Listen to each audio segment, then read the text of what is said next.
Well, you know the problem with democracy. I don't think there is any country in the world which does not call itself democratic. All countries in the world call themselves democratic. It's a matter, first, of definition, I think mainly of definition and of what we regard to be the essentials of democracy. We certainly ourselves regard ourselves as democratic. We understand why countries used to the multi-party system don't believe that a one-party system can be democratic, or are rather suspicious of the one-party system. We can't, frankly, convince them by sheer argument, philosophical argument, that this is possible. Perhaps the best thing is actually to see this thing in practice. What are the essentials of democracy? The essentials of democracy are that individuals should feel unharassed, that they are actually free in their society. Individual, this is the most essential thing. I never see why an individual should not feel free because of a machinery of election. And the two-party or the one-party is really basically a machinery of election. The second one, when it comes to machinery, is that an individual should feel a true choice of the people he wants to represent him in a government where it's no longer possible for people individually to participate in the government, that you have to select individual representatives. Now, either sometimes you select parties, sometimes you select individuals. Now, frankly, I don't see why the thing cannot be democratic, simply because sometimes you select a party, which is what the Western countries usually do, and in our own case, you select an individual, the party being given, the party policy being given.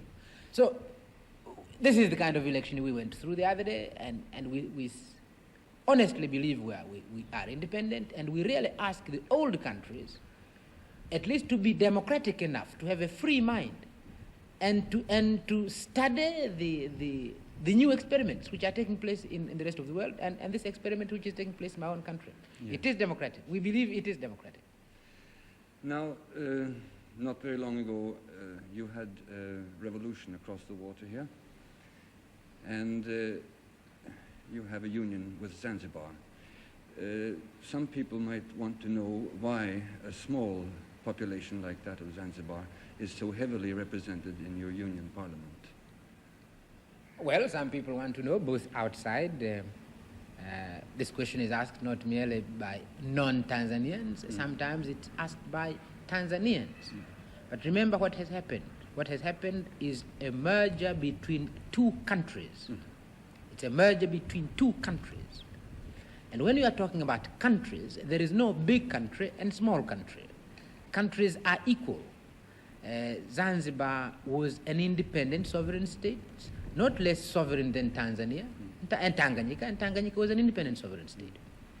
And the problem is really how it's a question of constitution. How do you merge these two countries? And what kind of constitution do you adopt? Now, take the United States of America. Their own constitution provides for two houses. In one house, what is represented there are the states, and they're treated as equal. There's no big one, there's no small one. All of them are represented in the Senate by an equal number of people. Then you have the House of Representatives, where then you base it on population. We don't have two systems. But obviously, just as in the United States, you must take into consideration that the mergers are states, and states must be equal. Even in our own case, although we rejected a two-house system, you can't forget that in their stateness, Tanganyika and Zanzibar are equals. Now, you recently attended the OAU conference in Accra. What is your opinion now about the status of African unity as one part of the question? And the second one is, how about unity here in East Africa? Why don't we hear any more about the East African Federation? May I answer first? I think the second part of the question is probably easier and perhaps could explain my answer to the first part of the question. I'm a great believer in unity.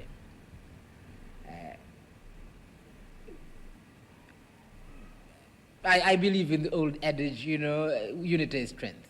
I mean, this is truly, it is strength. And the human race would be much stronger if we were united. Would get rid of a lot of problems in the world if we could be united. And therefore, the human race must move towards unity. And continents like mine, a country like Tanzania must move towards greater unity, continents must move towards greater unity, and the human race must move towards unity. But the difficulties. And the difficulties are not philosophical. The difficulties are merely political. It is one of those funny things in history that a state represents nothing. It's sometimes accident of history. But once it is there, it has more power sometimes than religion, than philosophy, than all sorts of things. And people become extremely, while they accept philosophically we must be united, once you have these lines on a map and you have created the thing you call the nation, it's a big problem. So Africa has, in a sense, missed the first opportunity, and this is the thing I said in East Africa, that in East Africa we should have become united before we became independent, before we became separate states. We should have done that. I did advocate that in 1960. I did even go as far as saying, realizing this, I went as far as saying Tanganyika must delay her independence, or ought to delay her independence, so that we all become united, and then we take our independence. Well, this did not happen.